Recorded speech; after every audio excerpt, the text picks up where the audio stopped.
चार विधायक ने राजद का रास्ता पकड़ लिया और आपके नेता प्रतिपक्ष ने कहा कि अब बिहार में विधानसभा में सबसे बड़ी पार्टी दल जो है वो आरजेडी है। देखिए, चुनाव के बाद भी हम सबसे बड़ी पार्टी थे।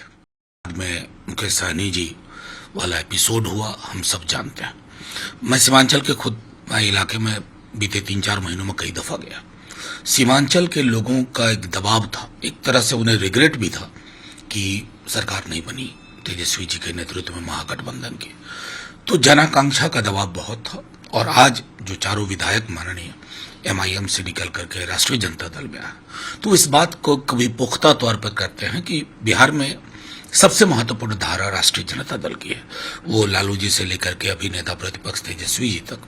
तो मैं समझता हूं कि ये जो जन उभार की परिणति हुई है, ये आने वाले दिनों में आपको बेहतर विकल्प भी दिखाएगा। तो उनकी खुद की स्वेच्छा थी, असदुद्दीन ओवैसी साहब की तरफ से आरोप को भी सहने और झेलने को तैयार हैं? देखिए, अब ओवैसी साहब कुछ भी कहें, स्वतंत्र हैं, बड़े नेता हैं, लेकिन जाहिर तौर पर सीमांचल में मैं जब लोगों से मिल रहा था, सीमांचल के लोगों की जनरल आकांक्षा ये थी कि ये सब लोग जो एमआईएम के टिकट पे जीते हैं, उन्हें राष्ट्रीय जनता दल में जाना चाहिए ताकि धारा मजबूत हो। तो धारा की मजबूती का सवाल है, और इस आकांक्षा को मुझे बेहद खुशी है कि हमारे चारों माननीय विधायकों ने महसूस किया और उसके हिसाब से निर्णय लिया। दूसरा सवाल सर, बैठक बुलाई गई, उस बैठक में औरंगाबाद का नाम संभाजीनगर कर दिया गया और उस्मानाबाद का नाम बदलकर धाराशिव कर दिया गया। कई सारे परिवर्तन हुए। देखिए, व्यक्तिगत तौर पर अगर आप मुझसे पूछें तो ये नाम बदलने के पक्ष में मैं आमतौर पर नाम बदल करके हम क्या हासिल करते हैं। मैं यहाँ बैठा हुआ आपसे बात कर रहा हूँ, मेरे पीछे कॉर्नवालिस रोड है, कॉर्नवालिस कॉलोनी है। आप कॉर्नवालिस कॉलोनी का नाम बदल देंगे तो क्या कॉर्नवालिस हिंदुस्तान के इतिहास से निकल जाएगा? को सोचना चाहिए। सबसे आसान लो हैंगिंग फ्रूट है कि सड़कों का नाम बदल दो, शहरों का नाम बदल दो, इमारत का नाम बदल दो। सरकारों के समक्ष बड़ी चुनौतियां हैं, लेकिन भाजपा ने एक जो पैटर्न सा बना दिया है, उसके बाद मुझको लगता है कि वो पैटर्न, उसकी एक्सेप्टेबिलिटी बढ़ती जा रही है। सर, उदयपुर में जो घटना हुई, इस्लामी से था, उसके संपर्क में थे। 2014 में पाकिस्तान कराची भी गया था। अब जांच एनआईए खुद। देखिए, ये जांच परिणति तक पहुंचे, त्वरित पहुंचे, क्योंकि ये नृशंस हत्या, दरिंदगी का मामला है। लेकिन साथ ही हमें यह नहीं भूलना चाहिए कि जो छवियां इस देश ने 47 में नहीं देखी, वो बीते 7-8 वर्षों में हम काफी देख रहे हैं। विश्व पटल पर हमारी किरकिरी हो जाती है। हमारी जुबान की हिंसा इतनी बढ़ गई आगे, जहर सा बो दिया गया। आए दिन ये घटना होती है, कभी इस धर्म के लोगों द्वारा। ये जो भी लोग हैं, ये अपने धर्म को भी नहीं समझते, और एक धर्मांधता, एक कट्टरपंथ दूसरे को पोसता है। एक धर्म का कट्टरपंथ दूसरे धर्म को ऑक्सीजन सिलेंडर देता है, और ये म्यूचुअल है।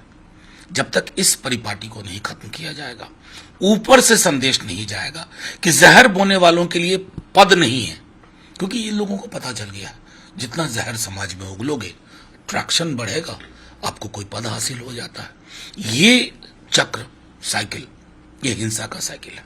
इसको खत्म करना होगा और जल्द करना होगा, अन्यथा मैं समझता हूं हम अपनी ऑबिचुअरी खुद लिख रहे हैं। हिंसा और असंतोष पार्टी से महाराष्ट्र मुंबई जा रहे हैं। उनका कहना है बाला साहब ठाकरे हिंदुत्व की विचारधारा को आगे बढ़ाएंगे। मुंबई पुलिस ने सपा, एनसीपी, भाजपा, कांग्रेस, शिवसेना सभी विधायकों को नोटिस जारी किया है कि आप कृपया भड़काऊ बयानबाजी ना करें। मैं तो सीधे तौर पर यह कहता हूं, ये जो कह रहे हैं ना कि हम बाला साहब के सैनिक हैं, बाला साहब की राजनीति का मैं मुरीद नहीं हूं, कभी नहीं रहा, लेकिन उनकी राजनीति रेडिसन ब्लू से नहीं होती थी।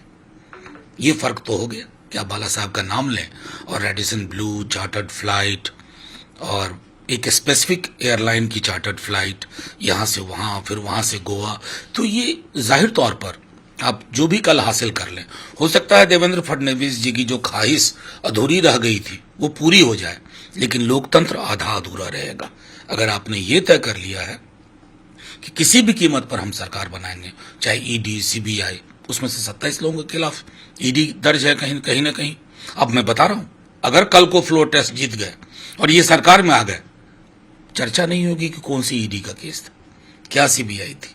ये ऐसा क्षण है ना, जो गंभीरता पूर्वक सोचना होगा कि हम कहां ले जा रहे हैं। कार्यपालिका के लोग कानून बना धरातल पर लागू भी हो, लेकिन पुलिस को, नेताओं को, विधायकों को नोटिस देना नहीं, जिस तरह की बातें हो रही थी, उसमें पुलिस को ये जाहिर है प्रीएम्प्टिव एक्शन लेना पड़ेगा, क्योंकि मुझे जितनी खबर है कि आम काडर में, शिव सैनिकों में बहुत आक्रोश है।